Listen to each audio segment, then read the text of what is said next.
লক্ষ্য কিন্তু ইসলামকে মিটাবার, এদের লক্ষ্য কি ইসলামকে মিটাবার।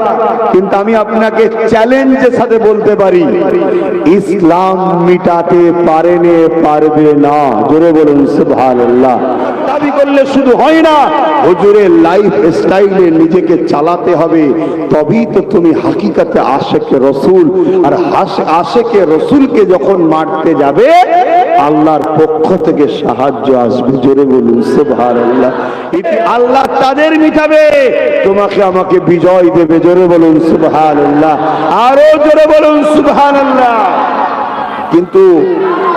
কিন্তু লাইট রাস্তাটা ভুল করতে গাল দিলে ঝগড়া হয়, আর মুখ ভর্তি দাড়ি মাথায় টুপি রেখে আমার নবীর শানে বিয়াদবি করছে, ঝগড়া হয় না কেন? তাহলে মোহব্বত কমেছে।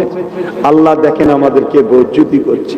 এমনকি ইমাম গাজ্জালি হুজুর এটাও বলেছে, যখন উম্মতের অংশ দেখবে নবীর সঙ্গে কেউ বিয়াদবি করছে, উম্মত চুপ করে আছে, মনে রাখবে সেদিন বেশি দূর নয়, ওই উম্মতের বেটিদের ঘরে মায়েদের ঘরে বাজারে নিলামে তোলা হবে। শুনছেন তো নাকি?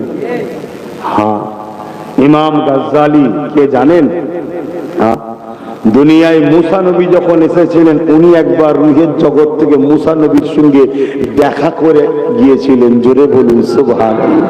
এত বড় ব্যক্তি। তাই বাপেরা, নওজওয়ানেরা, দুনিয়া তোমাকে হাজারো রাস্তা দেখাবে, দুনিয়া তোমাকে হাজারো পরামর্শ দেবে, দুনিয়া তোমাকে জনবলের কথা বলবে, দুনিয়া তোমাকে অস্ত্রের উপরে পাওয়ার দেখাবে, দুনিয়া তোমাকে মানি পাওয়ারের কথা বলবে, দুনিয়া তোমাকে চারিদিক দিয়ে দেখাবে। একজন নবীর গোলাম হিসাবে আমি তোমাকে বলবো, সব রাস্তা থেকেও কামিয়াবি না, একটাই রাস্তায় কামিয়াবি। ওই কামিয়াবি হলো নিজের অন্তরটাকে সিনার পাওয়ার বাড়াতে হবে, অর্থাৎ নবীর প্রেম আর আদব বাড়াতে হবে। নবীর প্রেম আদব যদি বেড়ে যায়, সংখ্যা কম থাকলেও বিজয় কিন্তু ঈমান ধাপ দেরি হয়েছে। এ যুবকেরা, যতবার আমাদের সংখ্যা বেশি ছিল তখন আমরা মার খেয়েছি, যখন আমাদের সংখ্যা কোটি কোটি ছিল ততবারই আমরা মার খেয়েছি। যখন আমাদের সংখ্যাটা কম হয়েছে কিন্তু সলিড হয়েছে, তখনই কিন্তু আমরা বিজয় লাভ করেছি। ইতিহাস এটাই বলছে। দেখো, ইতিহাস তো এটাই বলছে। বদরের ময়দানে চলো তো দেখি, বদরের ময়দানে মাত্র 313 জন ছিল, অপর দিকে 1000-এর উপরে ছিল। 1000-এর কাছে অস্ত্র ছিল, 1000-এর কাছে লাঠি সুতা ছিল, 1000-এর কাছে তীর বল্লম ছিল, 1000-এর কাছে যুদ্ধের সামান ছিল। আর আমার নবীর পেয়ারা সাহাবাদের কাছে খালি হাতে তারা দাঁড়িয়েছিল, কিছু জনের হাতে খাজুরের ডাল ছিল। এই যুবকেরা সংখ্যাটাও ছিল 313 জন, কিন্তু বিজয় কামিয়াবি কাদেরকে দিল? ওদের হাতে অস্ত্র ছিল, সাহাবাদের ছিল না। জালিমদের হাতে তীর বল্লম ছিল, সাহাবাদের হাতে ছিল না। জালিমদের সংখ্যা 1000 ছিল, সাহাবাদের মাত্র 313 জন ছিল। জালিমদের উট ঘোড়া হাতি ছিল, সাহাবারা খালি পায়ে ছিল। এমন করে খালি পায়ে হেঁটেছিল। সব দিক দিয়ে অস্ত্র পাওয়ার, ম্যান পাওয়ার, মানি পাওয়ার, মাসুল পাওয়ার, সব পাওয়ার ছিল জালিম আবু জেহেলের দিকে।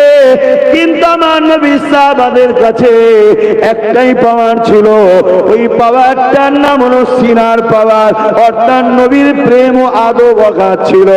এই নবীর প্রেম ও আদবের বিনিময়ে আল্লাহর রহমত সিনায় থাকার জন্য আল্লাহ তাদেরকে বিজয় দিয়ে দিয়েছে।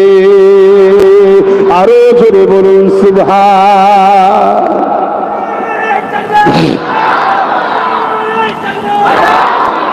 আমরা আল্লাহর কাছে তো দোয়া চাই, আল্লাহ আপনার রহমত ছাড়া আমরা কামিয়াব হতে পারবো না। বলি না এক কথা বলো, আল্লাহর রহমত ছাড়া কি কামিয়াবি হতে পারবো? আল্লাহর দয়া ছাড়া বাঁচতে পারবো? আল্লাহর রহমত ও আল্লাহর দয়াটা কি? যেটাকে আমাদের সিনা থেকে বার করে নেওয়া হয়েছে। আজ থেকে 100 বছর কিছু কম বেশি আগে ব্রিটিশরা যখন এদেশে দাবদাবায় রাজত্ব করছিল, মানুষগুলোকে ধরে ধরে সিলিঞ্চি দিয়ে রক্তকে টেনে ব্রিটেনের জমিনে নিয়ে যাচ্ছিল, মানুষকে নীলকর চাষি বন্দি করে তাদেরকে বেতের আঘাত দিয়ে তাদের পিঠের চামড়াকে তুলে নিচ্ছিল। এই ভারতের মানুষগুলোকে যখন ব্রিটিশ হুকুমত খুন করছিল, তখন ব্রিটিশরা দেখেছিল এই মুসলমানদের ঘরে মারে মেরে মেরে মেরে শেষ করে দিতে লেগেছে, তথাপিও মুসলমানের হৃদয়ে কোনো ভয় দেখতে পায়নি, ডর দেখতে পায়নি। তারা রিসার্চ করে দেখেছে, তারা গবেষণা করে বলতে লেগেছে, যারে এত মারা হয়, এত জুলুম করা হয়, এত ফাঁসি দেওয়া হয়, এত হত্যা করা হয়, তাও এদের মধ্যে ভয় দেখতে পাচ্ছি না কেন? তারা এই সময়তে কিছু মুনাফিক দালাল উলামাদেরকে খরিদ করে তারা বলতে লাগলো, শোনো, এদের দিল থেকে যখন মুহাম্মদ রসুলের মহব্বত যতদিন না বার করতে পারবে, দুনিয়ার কোন শক্তি এদেরকে ভয় দেখাতে পারবে না। জোরে বলুন সুবহানাল্লাহ, আরো জোরে বলুন সুবহানাল্লাহ। তখন ব্রিটিশরা তারা ষড়যন্ত্র করে সব ওই মুনাফিক উলামাদের দ্বারা আমাদের অন্তর থেকে নবীর প্রেম আদবকে কেড়ে নিয়েছে। এটা 100 বছর ধরে পরিকল্পনা হয়ে আসছে, কথা মাথায় ঢুকছে না, ঢোকে না। আজকে সেই দুর্বল হয়ে গেছে আমরা। কোন দেশে যদি পারমাণবিক শক্তি থাকে আর কোন দেশে পারমাণবিক শক্তি না থাকে, কোন দেশটা বেশি শক্তি ভাই? কথা বলুন। তা পারমাণবিক শক্তি দেশকে যদি ভয় করে, তো পারমাণবিক শক্তি বেশি ভয়, বেশি শক্তিশালী না আমার আল্লাহর নামটা বেশি শক্তিশালী? যার দিলে আল্লাহর ভয় থাকবে, পুরো কায়নাতের জালিম তাকে ভয় করবে। জোরে বলুন সুবহানাল্লাহ। আমাদের দিলে আল্লাহর ভয় আছে? তুলে নেওয়া হয়েছে, বড় প্ল্যান মাফিক বার করে নেওয়া হয়েছে। তাই আজকে আমরা লাঞ্ছিত হচ্ছি, অপমানিত হচ্ছি, পদদলিত হচ্ছি, বেউজ্জতি হচ্ছি। এই সব কিছু থেকে বাঁচার রাস্তা হলো আল্লাহর রহমতের উপরে ভরসা করো। আল্লাহর রহমত ছাড়া নাজাত নাই। আল্লাহর রহমতের দিকে ফিরে আসো। আল্লাহর রহমত হলো ওয়ামা আরসালনাকা ইল্লা রাহমাতাল লিল আলামিন। নবী মুহাম্মদ রাসূলের সঙ্গে সম্পর্ক জোড়ো, হুজুরের কদমে নাতা জোড়ো, হুজুরের কদমে জোড়ো। এ মুসলমান, হুজুরের উম্মত দাবি করলে হয় না। হুজুরের উম্মত কখনো জালিম হতে পারে না। হুজুরের উম্মত কখনো মিথ্যাবাদ হতে পারে না। হুজুরের উম্মত কখনো মা বাপের উপর জুলুম করতে পারে না। হুজুরের উম্মত কখনো সুদ খেতে পারে না। হুজুরের উম্মত কখনো এমন করে বেঈমান অত্যাচারী জালিম শাসকদের দালালি করতে পারে না। হুজুরের উম্মত আইনের অস্ত্র দিয়ে কাটতে হবে। আইনের অস্ত্র করতে গেলে যে জায়গায় বসে ওরা আইন করেছে, শপথ নাও ওই জায়গায় আমরা আমাদের ছেলেদের ঢুকাবো, ঢুকিয়ে কান মুলে বার করে দিয়ে আবার আইন তৈরি করে নেবো। জোরে বলুন সুবহানাল্লাহ, আরো জোরে বলুন সুবহানাল্লাহ। ইতিহাসের পাতা বলছে চিঙ্গিস খান বলে একটা জালিম রাজা ছিল। চিঙ্গিস খান, এই যে আজকে আমাদের দেশের মাথায় যে জালিম রাজা বসেছে, এই একা নয়, এর থেকে বড় বড় জালিম রাজা যুগে যুগে এসেছে। কথা শুনছেন? একটা জালিম রাজার নাম হলো চিঙ্গিস খান। ইসলামকে মিটিয়ে দিতে চেয়েছিল। এদেরও লক্ষ্য কিন্তু ইসলামকে মিটাবার। এদের লক্ষ্য কি? ইসলামকে মিটাবার। কিন্তু আমি আপনাকে চ্যালেঞ্জের সাথে বলতে পারি, ইসলাম মিটাতে পারবে না। জোরে বলুন সুবহানাল্লাহ। হ্যাঁ, এটা আমি বলতে পারি, আমাদের কর্মের ফলে, আমাদের কর্মের দোষে হয়তো কোটি কোটি মুসলমান মারা যাবে এই জালিমদের হাতে। শুনছেন তো নাকি? কেন এটা আমাদের দোষ? কারণ আমাদের সেই সিনার পাওয়ারটা এদেরই চালা মুনাফিক বক্তারা বার করে নিয়েছে। কি? নবীর শানে বিয়াদবি করা, একটাই, নবীর গুস্তাগি করা, নবীকে পিয়ার না দেওয়া, নবীর সঙ্গে আমাদেরকে না জুড়া, এই সকলরা বার করে নিয়েছে। তো ভাইয়ের আমার, চিঙ্গিস খান সে বাগদাদের উপরে হামলা করেছিল। বাগদাদের মাদ্রাসাগুলোকে সব আগুন ধরিয়ে দিয়েছিল। বাগদাদের লাইব্রেরিতে আগুন ধরিয়েছিল। কিতাবগুলোকে পুড়িয়ে দিয়েছিল। 1 লক্ষের উপরে উলামাকে হত্যা করেছিল। 1 কোটির উপরে মুসলমানকে কতল করেছিল। চিঙ্গিস খান একটা আতঙ্কের নাম, জালিমের নাম। ওই চিঙ্গিস খান একদিন রাতে একটা মাদ্রাসায় হামলা করে 300 আলেমকে বন্দী করেছে। কত বড় মাদ্রাসা বুঝতে পারছেন? ওই 300 আলেমকে 3টে কাতারে 100 করে দাঁড় করিয়েছে। জাল্লাদকে বলতে লেগেছে একটা একটা করে গর্দান উড়াও। প্রথম কাতারে যখন গর্দান উড়াতে লেগেছে আলেমদেরকে কাটছে। শুনে রেখে দাও, পৃথিবীর ইতিহাসে সব বেটা জুলুম করেছে। যত বড় সন্ত্রাসী খুনি একটা আলহামদুলিল্লাহ মোস্তফার গোলাম নেই। জোরে বলুন সুবহানাল্লাহ, আরো জোরে বলুন সুবহানাল্লাহ। কিন্তু দুঃখের বিষয় আমরা দুর্বল হয়ে গেছি। যেমন মোবাইল বেকার হয়ে যাবে যদি ব্যাটারি চার্জ না থাকে, যেমন দুটো হাত দুটো পা থাকার পরও বেকার হয়ে যাবে যদি জানটা বেরিয়ে যায়। অতএব আমাদের মেন সম্পদ হলো এই দিলে মোহাম্মদ রসুলের প্রেম ও আদব রাখা, হুজুরের সুন্নতে জীবন গড়া। হুজুর হলো আমাদের লিডার, হুজুর হলো আমাদের নেতা, হুজুর হলো আমাদের শাহিশা, হুজুর হলো আমাদের বাদশাহ। হুজুর ছাড়া দ্বিতীয় কাউকে চিনি না, বুঝি না, মানি না। এই আকীদা যদি আমরা করতে পারি, বিশ্বাস করুন, বিশ্বাস করুন, ওই যে প্যালেস্টাইন দেখছেন, ও প্যালেস্টাইন খুব শিগগিরই বিজয় হবে। আপনি ভাববেন পুরো ভেঙে শেষ করে দিয়েছে, ওটা তোমরা দেখছো ভেঙে শেষ করেছে। বিজয় অল্প সংখ্যা হওয়ার পরেই হয়। তার মানে লোহা পিটিয়ে পিটিয়ে, আগুনে পিটিয়ে পিটিয়ে ধারালো অস্ত্র হওয়ার পরেই কাজ হয়। অতএব ওদেরকে ধার করা হয়েছে।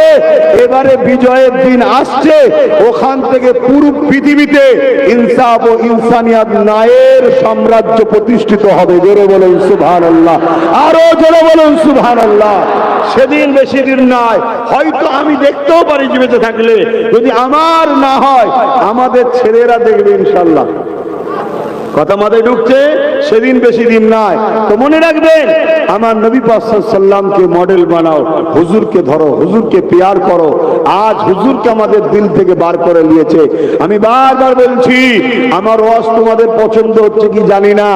এখন উচিত সব এক হওয়ার ডাক দিয়া, হ্যান হওয়ার ডাক দিয়া, কচু পোড়া কিচ্ছু ডাক দিয়ে আলোচ্য করে লাভ নেই। যখন হাত ছিল তখন ভাবতে হয়, কেটে দিবার পরে এখন তুমি লাফালাফি করছো না। যখন 10 বছর আগে থেকে বুঝাচ্ছি, তখন তো আমায় দালাল বলেছিলে, গাল দিয়েছিলে বাপ মাকে তুলে। এখন আবার হুড়োহুড়ি করছো। মনে রেখে দিও, এভাবে সমাধান হবে না। আইনকে কাটতে গেলে আইনা পাগলামি করলে হবে না। লিগালে কথা বলো, লাইনে কথা বলো। লাইন ছাড়া কথা বললে আরো নিজের গর্তে নিজে ঢুকছো। দেখলেন একটা বাসে পতাকা বাঁধা ছিল, আমার হিন্দু ভাইদের পছন্দ, তাদের ধর্ম, তাদের বিশ্বাস, তাদের ধর্মের লোকেরা টাঙিয়েছে। আমরা মুসলমান, আমাদের গাড়িতে আমরা আমাদের ছবি টবি রাখি না, কিন্তু আমি রাখি না। আমি আমার গাড়িতে কোনো ইসলামের নিশানা রাখি না। যদি বলেন কেন? আমি ওই ধর্মের অনুসারী নয় যে গাড়িতে মেরে দিয়ে আমার ধর্ম পালন করতে হবে। আমার ধর্ম আমার দিলে আছে। গাড়িতে নিশানা মারছ মক্কা মদিনা শরীফে, ওই গাড়িতে বসে গান শুনছে, ওই গাড়িতে বসে আর কি ফাজলামি করছে, ওই গাড়িতে বসে হই হই করছে। এটা কি আদব না বিয়াদবি? এজন্য বাপ, এবারে আমার অনেক সময় ভাড়ার গাড়িতে ঘুরতে হয়, সেটা আলাদা কথা, ভাড়ার গাড়িতে থাকতে পারে। আমার একটা ছোটখাটো যার ভাঙা চূড়া আছে, নিজে টুকটাক ঘুরি, জলসায় নিয়ে যায়নি, লোক ডাক করে দিবার ভয়। লোক সব মহব্বতে ধুলো মাখে, গাড়ি থেকে ধুলো নিয়ে মাখছে। ও ধুলো মাখছে মহব্বতে, আমার ভেতরে করকর করছে, দাগ হয়ে যাচ্ছে রে। কথা বুঝে আসছে না কেন? কষ্ট করে কিনা তোরে বাবা, কারো পা চেটে পাইনি তো, যে পা চেটেছি বেরিয়েছে আলাদা কথা। তো পানি তো বাড়ছে গো, কি হবে? ঝিরঝির ঝিরঝির করে তো হয়েই যাচ্ছে, তো ভিজে গেলে অর্ধেক। তাহলে আরো একবার তাকবীর, নারে তাকবীর, আরে মোহাব্বতের সঙ্গে নারে দেবে। কোরআন ও সুন্নাহ, কোরআন ও সুন্নাহ, দ্বীন ইসলাম, দ্বীন ইসলাম।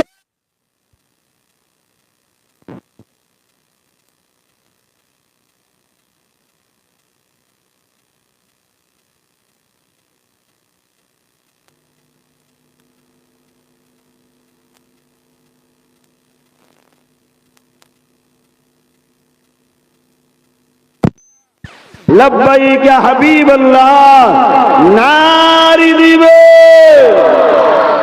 খুব মন দিয়ে শোনে,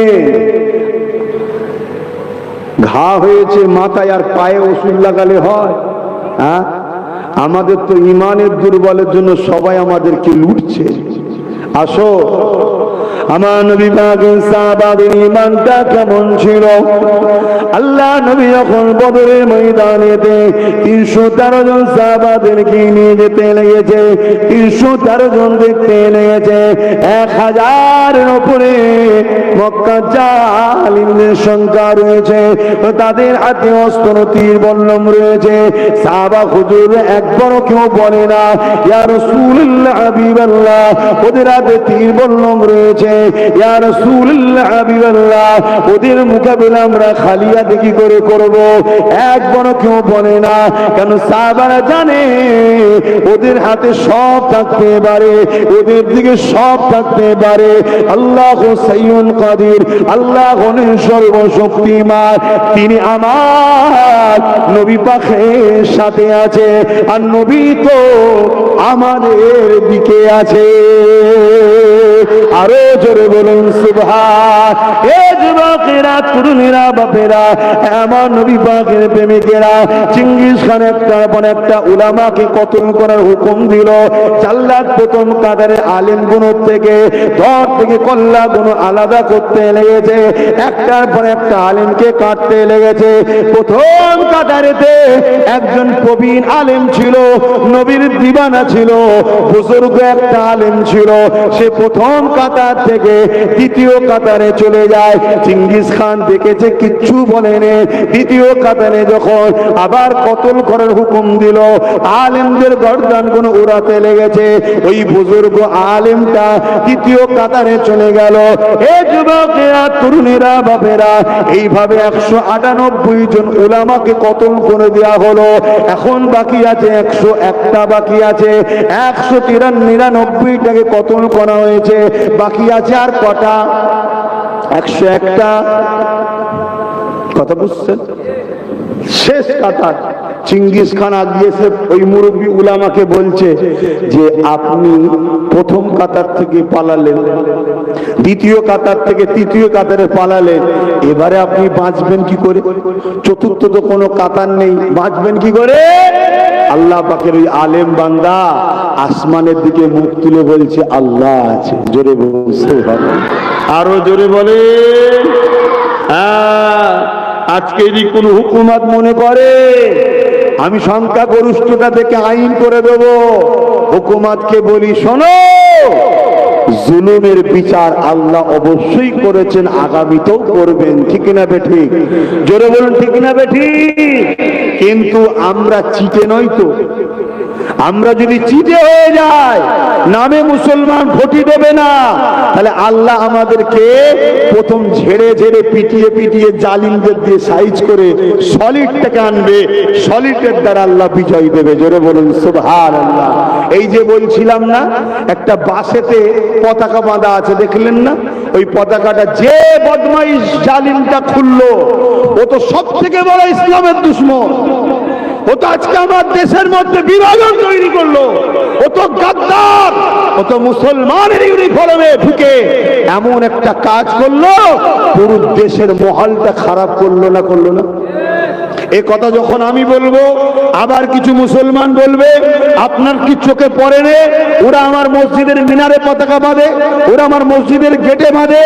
আরে ওরা কি করছে ওটা আমার প্রশ্ন নয়। আমার প্রশ্ন হলো, মুহাম্মদ রাসূলের উম্মত যখন, মুহাম্মদ রাসূল হলো আমাদের মডেল। জোরে বলুন সুবহানাল্লাহ, আরো জোরে বলুন সুবহানাল্লাহ। আমার নবী মদিনার নববী শরীফে বসে আছে, মডেলটা শুনবেন না?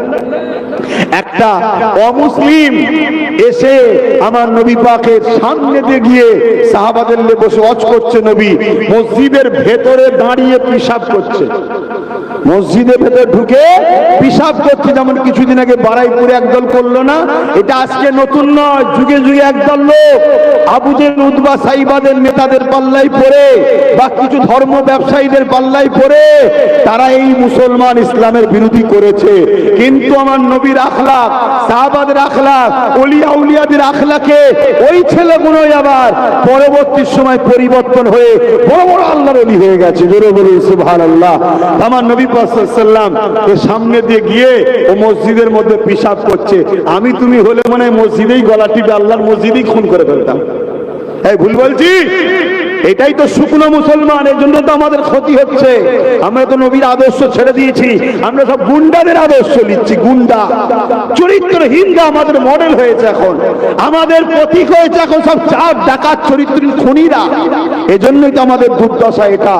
আমার নবী পাক সাল্লাল্লাহু আলাইহি ওয়াসাল্লাম এই সময় যখন পেশাব করছে, সাহাবারা উঠে চোখে ধরবে বলে আল্লাহর নবী কি বললেন, বাবা সাহাবারে ওকে পেশাবটা করতে দে বাবা। কেন? পেশাব যদি করতে করতে কেউ রোকে, মরণ ব্যাধির মতো রোগ হয়। আমি নবী চাই না ওর রোগ হয়ে ক্ষতিগ্রস্ত হোক। জোরে বলুন সুবহানাল্লাহ। আরো জোরে বলা যাবে না? ইসলামের আদর্শ দেখুন, আদর্শ দেখুন। তাহলে আপনাকে বলবেন বদরে কি হয়েছে? বদরে জান বাঁচাবার জন্য ডিফেন্স করেছিল, ডিফেন্সে ঘর থেকে অনেকের কল্লা আলাদা হয়ে গেছে। জোরে বলুন সুবহানাল্লাহ। এটা জায়েজ, এটা জায়েজ। জান বাঁচানো ফরজ। মসজিদে পেশাব করেছে এর জন্য কে মেরে দিতে হবে এমনটা নয়, 3 বার ধুয়ে ফেললেই পাক হয়ে যাবে। কথা মাথায় ঢুকছে না? ঢোকে না? কিন্তু ওখানে আমাকে আঘাত করতে গেছে, আমার গলায় ছুরি মারবে, আমাকে তো ডিফেন্স করতে হবে। কিন্তু আমি যদি লড়াই করতে যেতাম, আমার হাতে অস্ত্র থাকতো। আমার হাতে অস্ত্র ছিল না, মারতেছে ছিল আবু জেহেল। সাহাবারা খেজুরের ডাল নিয়েছিল, কিন্তু আল্লাহর রহমতের ফেরেশতা পাঠিয়ে সব সাইজ করে দিয়েছে। বলুন সুবহানাল্লাহ। আরো জোরে বলুন সুবহানাল্লাহ। নারী দিবে। আমার নবী পাক সাল্লাল্লাহু আলাইহি ওয়াসাল্লাম সাহাবাদেরকে বললেন, বাবা ওকে পেশাবটা করতে দাও বাবা, না ও বিমার হয়ে যাবে। ও পেশাব করলো, বেরিয়ে চলে যাচ্ছে।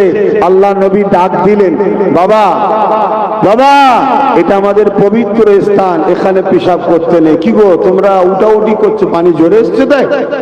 তাহলে দোয়া করবে না। না আমি ভিজবো না, তোমরা ভিজবে, এই কিরম কথা?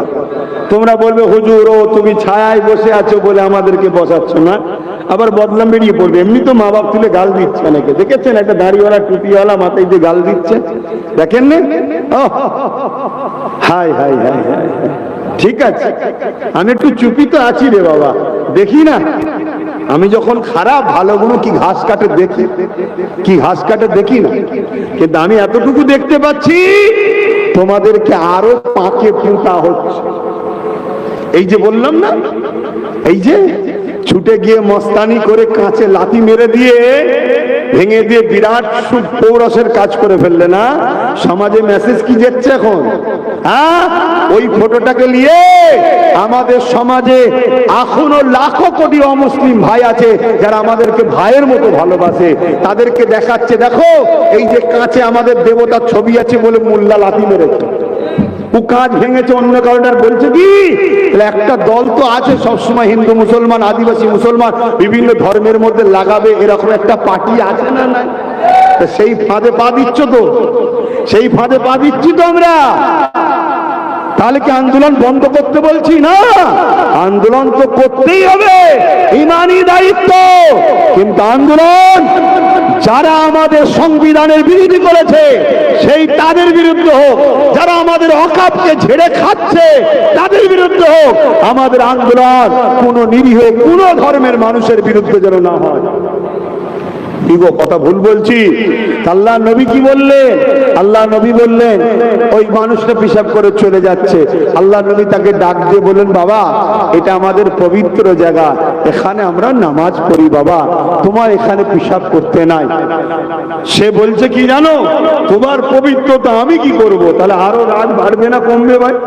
কিন্তু রসুল পাক সাল্লাল্লাহু আলাইহি ওয়াসাল্লাম সাহাবাদেরকে বলছে, তোমরা যদি মুহাম্মদ রসুলকে মানো একে কিছু বলবে না।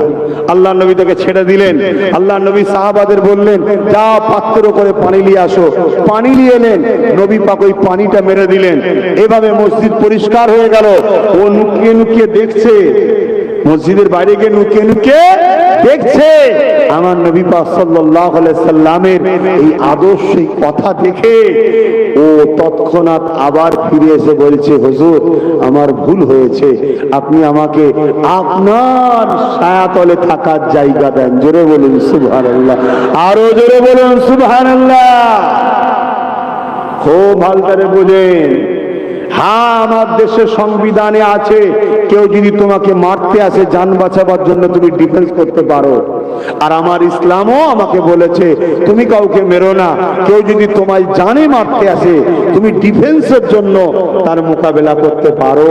এটা জান বাঁচানো ফরজ, জান বাঁচানো কি ফরজ, এটা বদরে হয়েছিল।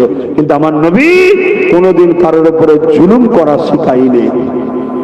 বাপেরা, নওজোয়ান তরুণেরা, আমার নবী পাকের আদর্শ আখলাক চরিত্রটা আমাদের জন্য মডেল বানাতে হবে। লাকাদ কানা লাকুম ফি রাসূলিল্লাহি উসওয়াতুন হাসানা। এ দুনিয়ার মানুষেরা, আমি আল্লাহ তোমাদের জন্য আমার হাবিবকে মডেল করে পাঠিয়ে দিয়েছি। তোমরা নামাজ পড়বে আমার নবীকে দেখো, রোজা রাখবে আমার নবীকে দেখো, হজ করবে আমার নবীকে দেখো, সংসার করবে আমার নবীকে দেখো, পড়াশোনা করবে আমার নবীর থেকে শেখো, কন্যার বিয়ে দেবে আমার নবীর থেকে শেখো, বাচ্চা ব্যবসায়ী করবে আমার নবীর থেকে শেখো। এ দুনিয়ার মানুষেরা, তোমাদের জন্য নবীর মতো উত্তম মডেল পৃথিবীতে কেউ নেই। এ মানুষ জাতিরা, তোমাদের জন্য সৃষ্টিকর্তা আমি আল্লাহ পাঠিয়ে দিয়েছি মোহাম্মদ রসুলকে। তোমরা রাষ্ট্র চালাবে আমার নবীকে দেখো, তোমরা রাজনীতি করবে আমার নবীকে দেখো। তাই নবী পাক যখন মদিনার জমিনে গেলে, মদিনার রাষ্ট্র কায়েম করলে, মদিনার রাষ্ট্র কায়েম করার পরে আল্লাহ নবী খ্রিস্টানদের ঘরে ডাকলে, ইহুদি ঘরে ডাকলে, অগ্নি উপাসকদের ডাকলে, মূর্তি পূজারীদের ডাকলে। আমার নবী পাক রয়েছে মদিনার সনদ তৈরি হলো। কি সনদ তৈরি হলো? ধর্মের ব্যাপারে আমরা মদিনার মানুষ কেউ বাড়াবাড়ি করব না, ধর্মের ব্যাপারে কেউ কারোর উপরে জুলুম করব না। আমরা মদিনাকে সর্বদিক দিয়ে নিরাপদে রাখবো, মদিনার সার্বভৌমত্বকে নিরাপদে রাখবো। মন দিয়ে শুনবে এ যুবকেরা, তরুণীরা, বাপেরা, এ আমার নবী পাক সাল্লাল্লাহু আলাইহি ওয়াসাল্লাম 10টা বছর মদিনা শাসন করেছিল। এই 10টা বছরে সর্বধর্মের মানুষকে যে নিরাপত্তা দিয়েছে সে তার ধর্মগুরুর হাত থেকে ওই নিরাপত্তা পায়নি। সর্বধর্মের মানুষকে যে ভালোবাসা দিয়েছে সে তার নিজের ধর্মের মানুষের কাছে ওই ভালোবাসা পায়নি। আল্লাহ নবী সর্বধর্মের মানুষকে এক সমান নজরে দেখেছে, সে তার নিজের ধর্মের মানুষের কাছে সমান নজর পাইনি। এই জন্য মদিনা সর্বদলের মানুষেরা দলে দলে দলে দলে এসে আমার নবীকে জানিয়ে দিল, এ মোহাম্মদ রাসূলুল্লাহ আপনাকে নবী বলে আপনার কদমের তলায় থাকতে চায়। আপনার আখলাক, আপনার চরিত্র, আপনার ব্যবহার, আপনার ন্যায়পরতা, আপনার সত্যবাদী, আপনার ইনসাফ, আপনার ইনসানিয়াত এত ভালো, আপনাকে থেকে দূরে থাকতে পারি না। তাই আপনাকে আমরা রাসূল বলে, লিডার বলে মেনে নিলাম। এই যুবকেরা, তরুণীরা, বাপেরা, এই খবর যখন দুনিয়ায় চলে যায়, তাই প্রতিটা ধর্ম ব্যবসায়ী থেকে শুরু করে জালিম অত্যাচারী শাসকরা আমার নবী পাককে রুকার জন্য আরো জুলুম বাড়িয়ে দিল।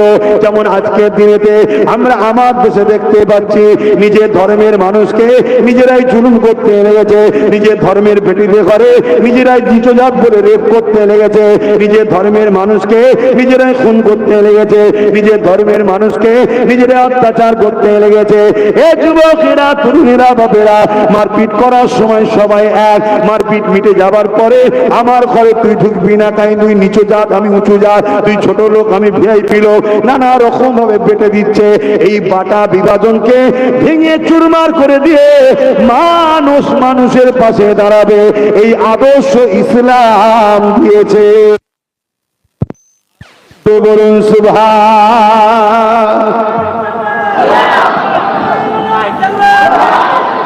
তাহলে ইসলামের ওপরে রাগ আসার কারণটা বুঝতে পারছেন তো নাকি? ইসলাম দাসত্ব প্রথার বিরুদ্ধে, ইসলাম গোলামি প্রথার বিরুদ্ধে, ইসলাম জুলুমের বিরুদ্ধে, ইসলাম রেপিস্টদের বিরুদ্ধে, ইসলাম সন্ত্রাসদের বিরুদ্ধে, ইসলাম খুনিদের বিরুদ্ধে, ইসলাম দোষদ্রোহীদের বিরুদ্ধে, ইসলাম যারা নারীদের উপরে জুলুম করে তাদের বিরুদ্ধে, যারা এতিমদের মাল ছেড়ে জুলুম করে অত্যাচার করে ইসলাম তাদের বিরুদ্ধে। তাই ইসলামকে কখনো ফিরআউন মেনে নিতে পারেনি, নমরুদ মেনে নিতে পারেনি, সাদ্দাত মেনে নিতে পারেনি, হিটলার হিটলার মেনে নিতে পারেনি, বুশ মেনে নিতে পারেনি, চিঙ্গিস খান মানতে পারেনি, হযরত আকবর মানতে পারেনি। আজকেও পৃথিবী জুড়ে কিছু জালিম চরিত্রহীন শাসক হয়েছে, তারা ইসলামকে মেনে নিতে পারছে না। তাই ইসলামের মাদ্রাসাগুলো ভেঙে দাও, ইসলামের মসজিদগুলো বন্ধ করো, আজান বন্ধ করো, মুসলমানদেরকে তার দ্বীনের কাছ থেকে সরাও। এর জন্য তারা আপ্রাণ চেষ্টা করছে, কিন্তু এটা নতুন তো নয়, এর আগেও ছিল। কিন্তু দুঃখ এক জায়গায়, সেদিন ইসলামকে যারা ভালোবাসতো তারা এখান থেকে ভালোবাসতো। আর আমার ঘরের ছেলে ইসলামের দাবিদার, চাঁদ রাত্রিরে ফাংশন দিচ্ছে। আমার ঘরের ছেলে ইসলামের দাবিদার, ঈদ উপলক্ষ করে ফাংশন দিচ্ছে, গান দিচ্ছে, মেলা দিচ্ছে। আমার ঘরের উম্মত দাবিদার, তারা ঈদ রোজা উপলক্ষ করে বেঈমানদের নিয়ে একসাথে সব হই হই করতেছে। তাহলে বলুন, আমাদের উপরে আল্লাহ লানত হবে না হবে না? কথা বলেন ভাইরা আমার। অন্যায় শাসকের বিরুদ্ধে হক কথা বলা হলো সব থেকে বড় জিহাদ। জোরে বলুন সুবহানাল্লাহ। হক কথা বলতে হবে না হবে না? কিন্তু মনে রাখবেন, এই ঘোলা পানিতে নতুন করে মাছ ধরার জন্য আবার একদল মুনাফিক নেমেছে। শুনছেন তো? আমার কথা বুঝছেন না বোঝেন না? হ্যাঁ, ওয়াকাফটা কি জানেন? ওয়াকাফটা কি জানেন একটু বলবো? ওয়াকাফ ইসলামের পার্ট না পার্ট নয়? তাই ইসলামের মাহফিলে বলছি, অসুবিধা আছে? ওয়াকাফ হলো ইসলাম ধর্মের একটা দান, ইসলামেরই একটা পার্ট। ধনীরা আল্লাহর রাস্তায় মসজিদ মাদ্রাসা গরিব মানুষের সেবার জন্য দান করেছে।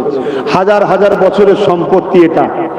স্বাধীনতার পর থেকে এই সম্পত্তিকে রক্ষণাবেক্ষণ করার জন্য একটা কমিটি তৈরি হয়েছিল, যে কমিটিকে এই প্রতিষ্ঠানকে দেখাশোনার দায়িত্ব দেওয়া হয়েছে। সেই কমিটি, মধ্যে শুনছেন তো, সেই কমিটি এই দেখাশোনা যে করবে, মেহনত যে করবে, কেউ যেন বেদখল না করে নেয়, কেউ চুরি না করে নেয়, এর জন্য 7% টাকা ওই কমিটিকে মাইনে হিসেবে দেওয়া হবে। মাথায় ঢুকেছে? কিন্তু স্বাধীনতার পর থেকে আজকের দিন পর্যন্ত ওয়াকাফ সম্পত্তি থেকে ধনী লোক বা যারা রাজনীতি করে তাদের কিছু নেতা কেতা চামচা, ইরা ছাড়া মুসলিম উম্মার কোনোদিন ওয়াকাফ কাজে লাগেনি। শুনছেন তো নাকি?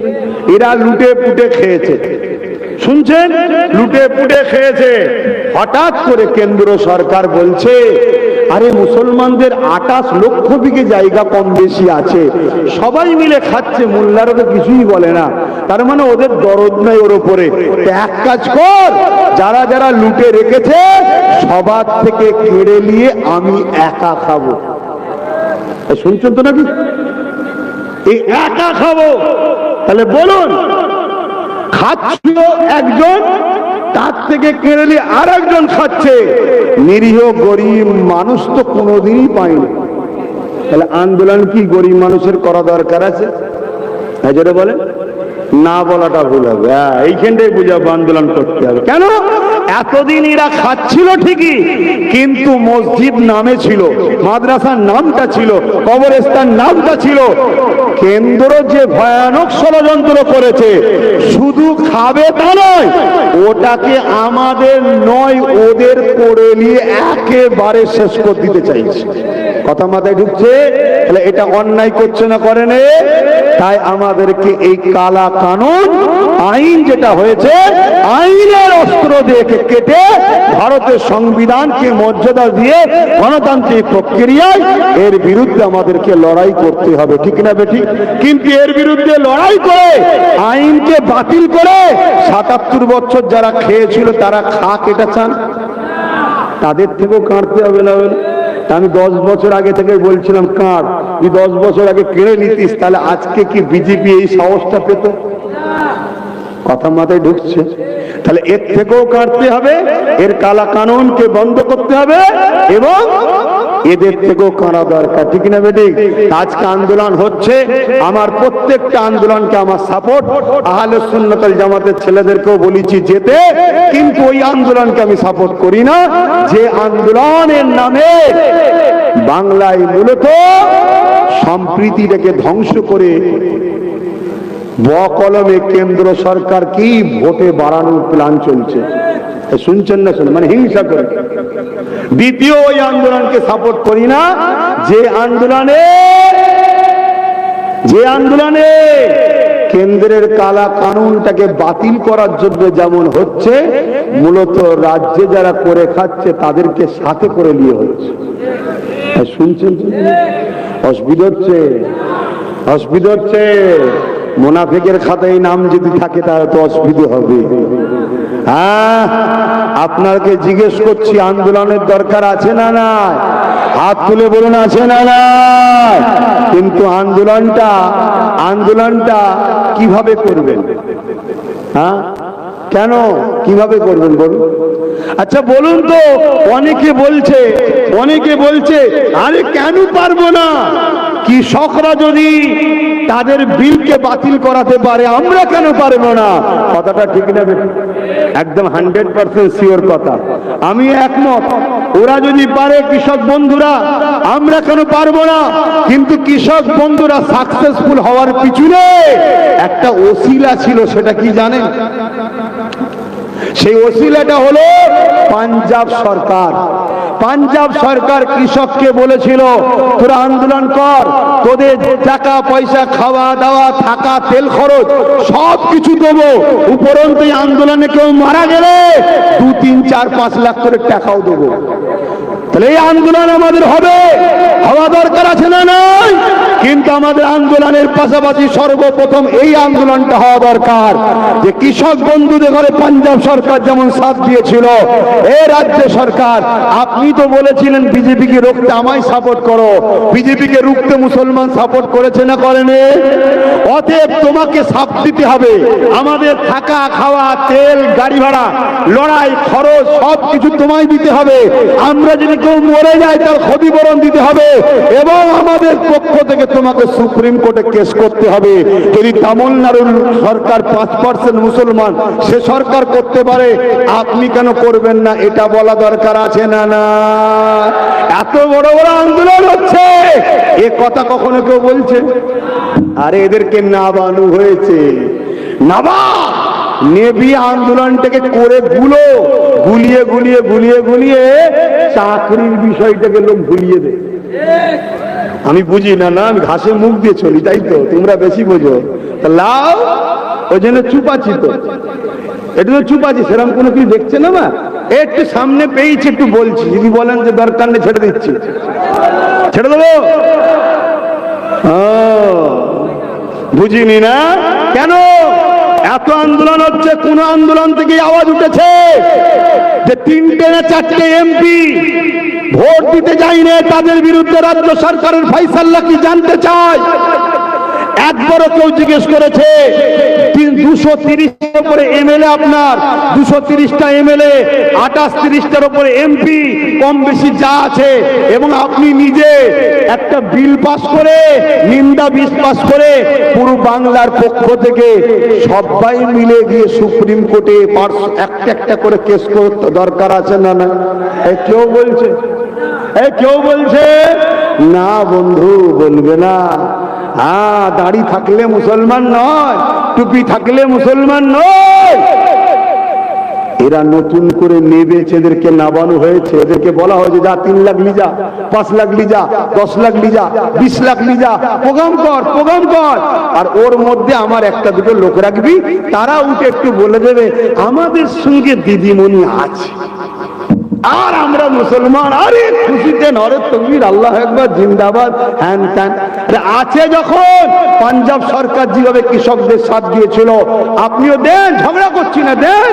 তাহলে বাংলা থেকে 1 কোটি মুসলমান র্যালি শুরু করবে দিল্লি অভিযানে, তার সামনে আমি দাঁড়াবো, রাজি আছি। যদি মোদির গুলির বুলেট লাগে, আমার সিনায় প্রথম লাগবে, কিন্তু আপনাকে সাথ দিতে হবে যেভাবে দিয়েছে। দেন, কেন আপনি তো বলেছিলেন বিজেপিকে রুখতে আমাকে দরকার, কি বলেছেন না? বলে, আর আমার কওমের মানুষ নবীর বংশের আওলাদকে গাল দিয়ে বিজেপি রুখবে। কাকে দিয়ে? কি বলে, নাপাক লেগেছে কাপড়ে, মদ দিয়ে ধুয়ে পাক করছে। কথা বুঝতে বোঝেন না?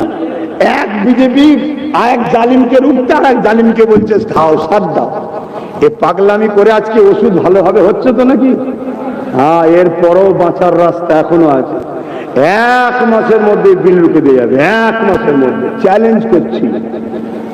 কিন্তু যে তাকে ধরবো সেটাই তো সলিড নয়।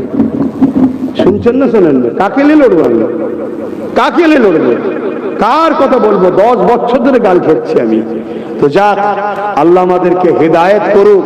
যদি বুঝার হয় এখনো সময় আছে। সবাই মিলে ধরো, সবাই মিলে ধরো। তোমাকে আমরা ভালোবাসি, তুমি আমাদের ভালোবাসো। বিপদের দিনে সাথ না দিলে প্রেম থাকে কেমন করে? কি হ্যাঁ,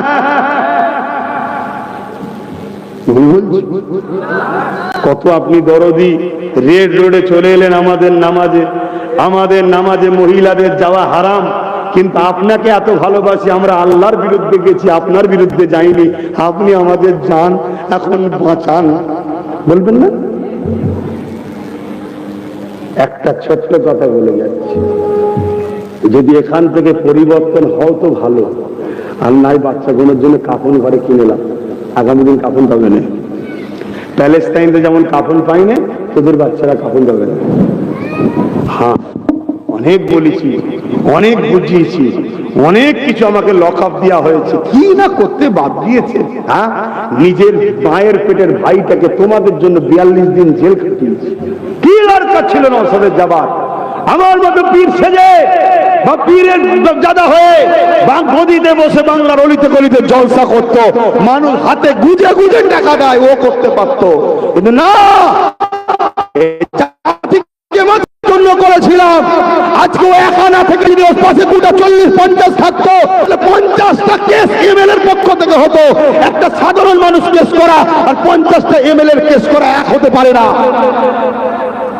কিন্তু জাতি, আহারে, 500 টাকায় আমার মা বিক্রি, 1000 টাকায় আমার ইমাম বিক্রি, আর লাখ টাকায় আমার পীর পীরজাদা বিক্রি, মাওলানা বিক্রি হয়ে গেছে, খেল শেষ। কিন্তু আমি আবার বলছি, তাহলে কি এই জায়গায় কোনো উপায় নেই? কে বলেছে উপায় নেই? মায়ুসি ইসলামে কুফরি, মায়ুসি ইসলামে কি কুফরি। কেউ যদি বলে আর কিছু করার নেই, কে বলেছে এই মায়ুসি হওয়া ইসলামে নিষেধ? এর জন্য রাস্তা আছে, সেই রাস্তাটাও আমেনা লাল দেখিয়েছে, ওই রাস্তা। জোরে বলুন সুবহানাল্লাহ। কোন মূল্যবান হিসাবের রাস্তা নয়, একটাই রাস্তা, মুস্তাফা জানের রহমতের দেখা রাস্তা আছে। 1450 বছর পর ভারতবর্ষে কি ঘটবে সেটাও হুজুর দেখিয়ে দিয়ে গেছে।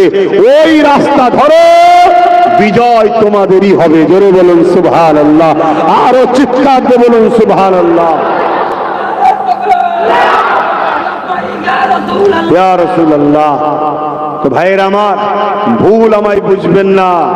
বড় ব্যালিয়ে 2 তারিখে 3 তারিখেই আমার বাড়িতে মিটিং করেছিলাম। সমস্ত আমার আহলে সুন্নাত ওয়াল জামাতের নেতৃত্ব দেখেছি, সবাইকে বলেছি মা বোন বাপ ভাই সবাইকে সজাগ করো।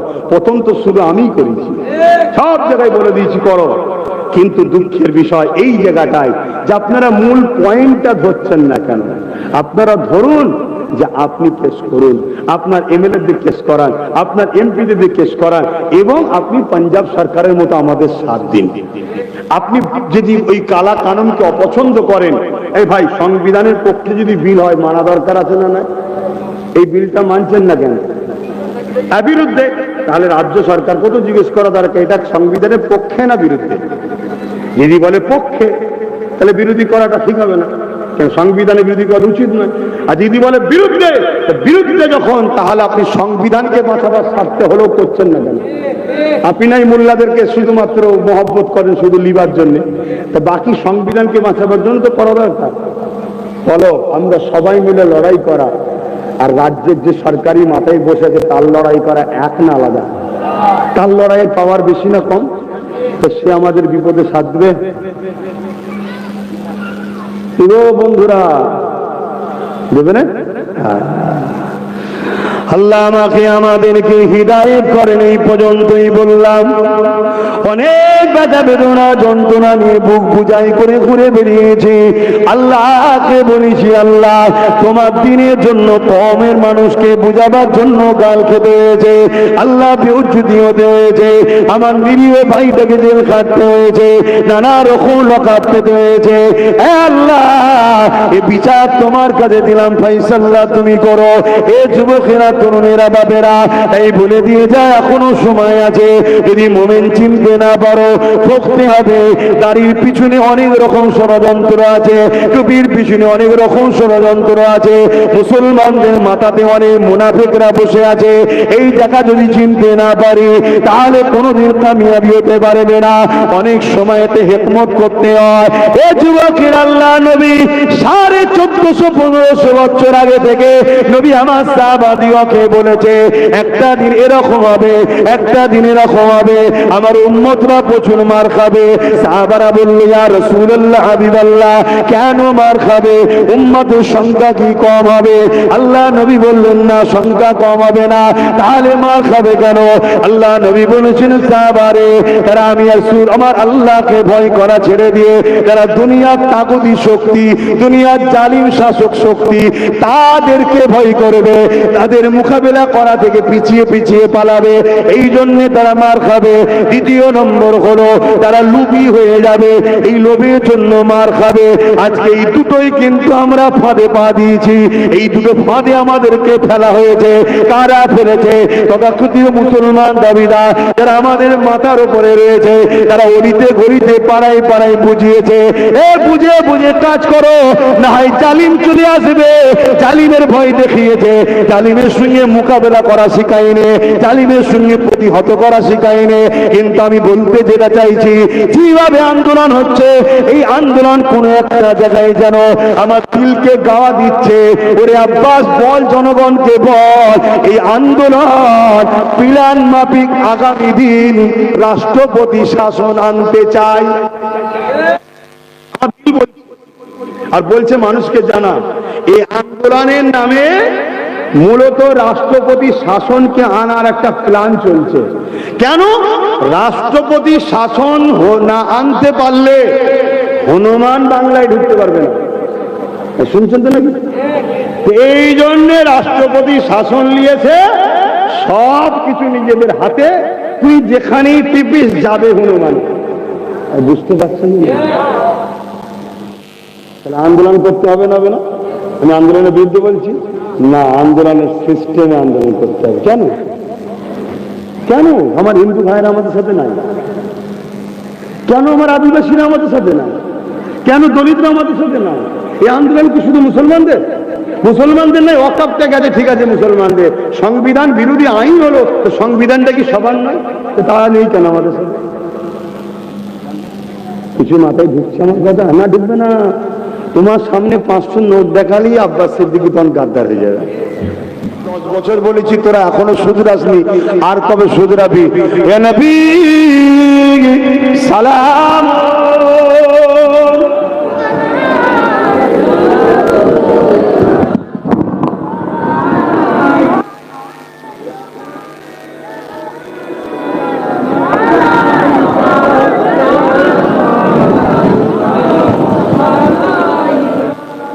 দাড়ি যখন কাঁচা ছিল তখন থেকে বলছে, এখন দাড়ি পেকে গেছে। শুনছেন তো নাকি?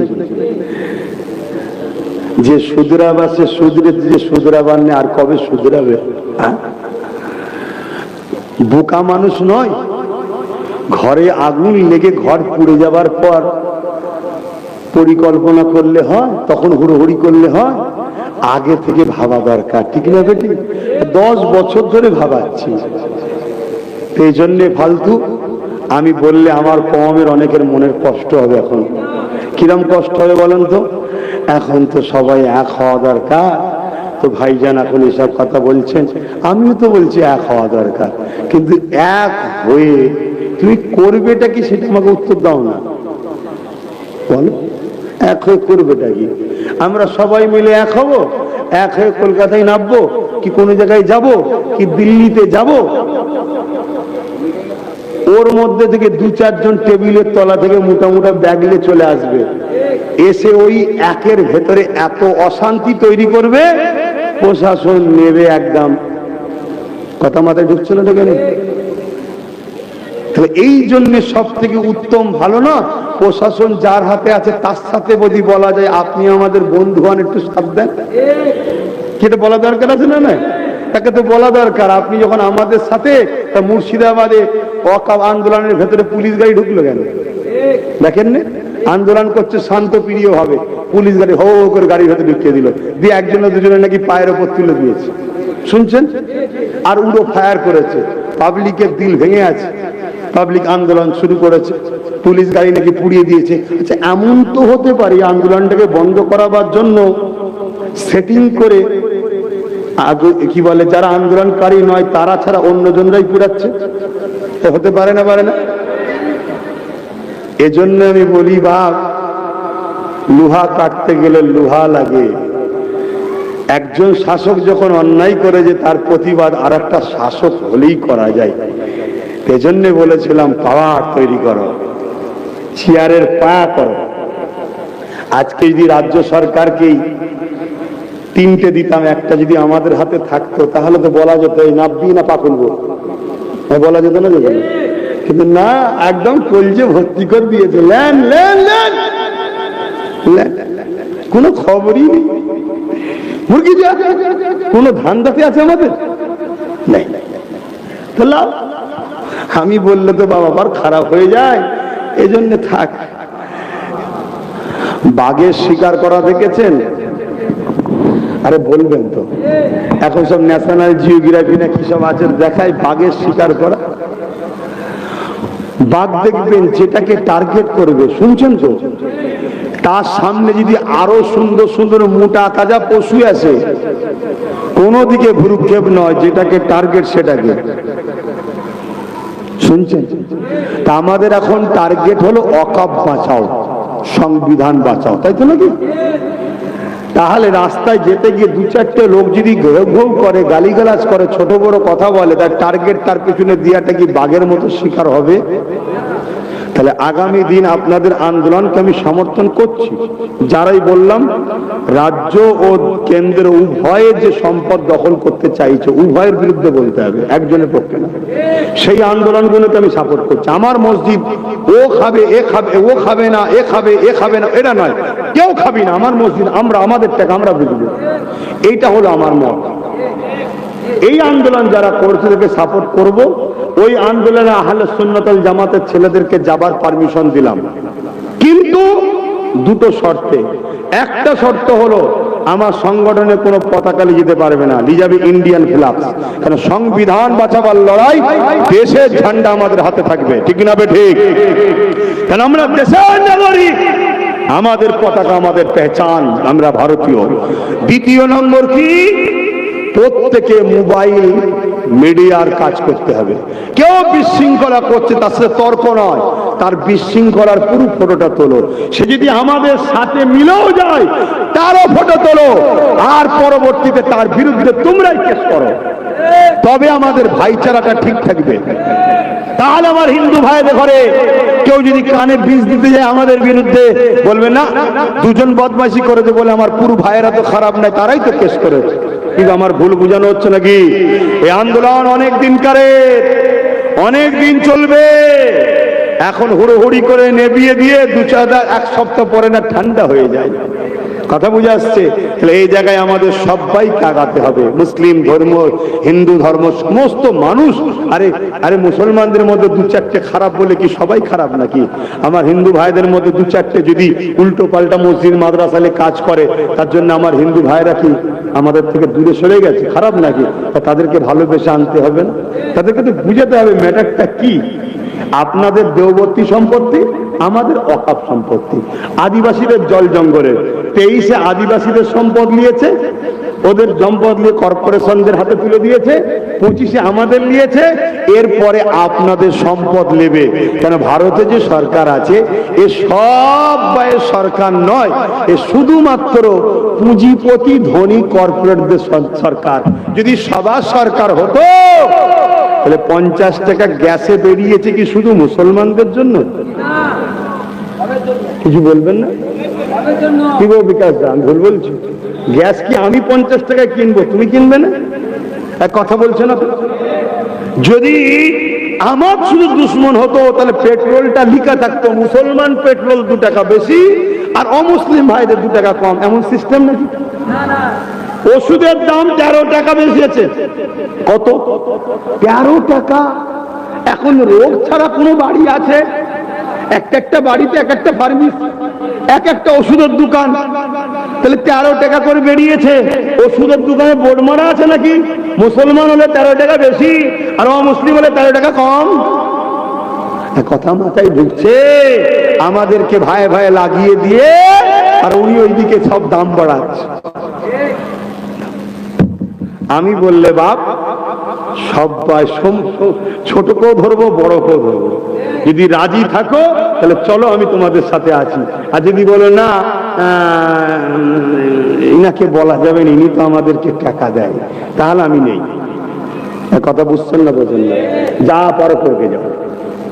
আমার যখন করার আল্লাহ সুযোগ দেবে, আমি এখন আইনের অস্ত্র ধার দিচ্ছি, জানেন তো নাকি? হ্যাঁ, আইনের রাস্তাটাকে ঠিক করছি। সেদিন আমার সময় হবে, আমি আমার মতো চেষ্টা করব। তাদের 2-4 থাকে, 2-4 চিল্লাবো, ফাইসাল্লা তো আল্লাহর পক্ষ থেকে হবে। আর ইতিহাস বলছে সংখ্যা কম হওয়ার পরেই বিজয় হয়। কথা মাথায় ঢুকছে? আর কথা বাড়াবো না, পানি পড়ছে। এই জলসাটা প্রতি বছর হয়, আমি আসি, আজকেও আসলাম। আজকে একটু অন্য বিষয়ে বললাম, কিন্তু ইসলামের বাইরে বলেছি। অন্যায়ের বিরোধী করা কি ইসলাম নয়? জুলুমের বিরোধী করা কি ইসলাম নয়? কথা বলছে না তো? হ্যাঁ, আমার নবী জালিম শাসকদের বিরুদ্ধে যুদ্ধ করেছে না করেন? হ্যাঁ, কেন? গরিবদের ঘরে উদ্ধার করবে বলে। গরিবের কোন ধর্ম নবী দেখেনি মানুষ? হ্যাঁ, আমার নবীর ব্যবহারে এই গরিব মানুষ আমার নবীর দিকে চলে এসেছে, সেটা পরের বিষয়। কথা বুঝে আসছে তো? সেই জায়গায় এই জলসায় আসি, বললাম একটু আপনারা কেউ কষ্ট পেলেন? যদি কষ্ট না পান, আইনের গোড়া বাঁধা হয়ে যাবার পর শেষ কামত্ব দেবো, মানে শেষ দোয়াটা করবো। বলুন না ইনশাল্লাহ? শেষ দোয়াটা করবো তো নাকি? হ্যাঁ, বলবেন না ইনশাল্লাহ? আর শেষ দোয়াতে আমার সঙ্গে কারা কারা শরীক হবেন একটু হাত তুলে দেখাবেন। ধরে লম্বা করে হাত তোলে। মুনাফিকি হবে না তো? মুনাফিকি হবে না তো? হাত নামান। আর একটা শেষ কথা বলছি, এই আইনকে যদি এখান থেকে বাতিল গণতান্ত্রিক প্রক্রিয়ায় না করতে পারো, আগামী দিন তোমাদেরকে ভারতের নাগরিকত্ব কেড়ে নেওয়া হবে। অতএব জান দিয়ে হলেও, মাল দিয়ে হলেও, শেষ নিঃশ্বাস পর্যন্ত লড়াই করে হলেও এই আন্দোলনকে গণতান্ত্রিক প্রক্রিয়ায় তোমাকে বাতিল করা দিয়ে হবে। শুনছো তো নাকি? কোনোভাবে একে মাফ করা যাবে, এটা কিন্তু আমার রায়। কিন্তু চলার পথ যেন ভুল হচ্ছে, চলার পথ একটু ভুল হচ্ছে। হ্যাঁ, সবকিছুর লিমিট রেখে রেখে কাজ করতে হয়, ঠিক না বেঠিক গো? হ্যাঁ, প্রথম চান্সেই যদি পেট ভর্তি করে পানি খেয়ে ফেললে তা বাকিগুলো কখন খাবে? আমি কি বুঝাচ্ছি, বুঝছো? সবকিছু হালকা ধরো, হালকা তাড়া করো, হালকা ধরো, হালকা তাড়া করো, হালকা ধরো, হালকা তাড়া করো, হালকা ধরো, হালকা তাড়া করো। গায়ে মেরুনি, প্রথম বাইরে মারো, আওয়াজ যেন হয়। কুকুর মনে করবে লাগলেই মনে হয় মরে যেতেন রে। আমার কথা কি পলিসি ভুল হচ্ছে? কিন্তু এ যেন প্রথম চান্সে পেট ভরিয়ে পানি খাইয়ে দে, আর না খেতে পারে। একটা প্ল্যান কিছু চলছে ভাই, এর মধ্যে একটা কিছু গন্ধ পাওয়া যাচ্ছে। আমি জানি না আমার উপরে কে কে বেজার হচ্ছেন।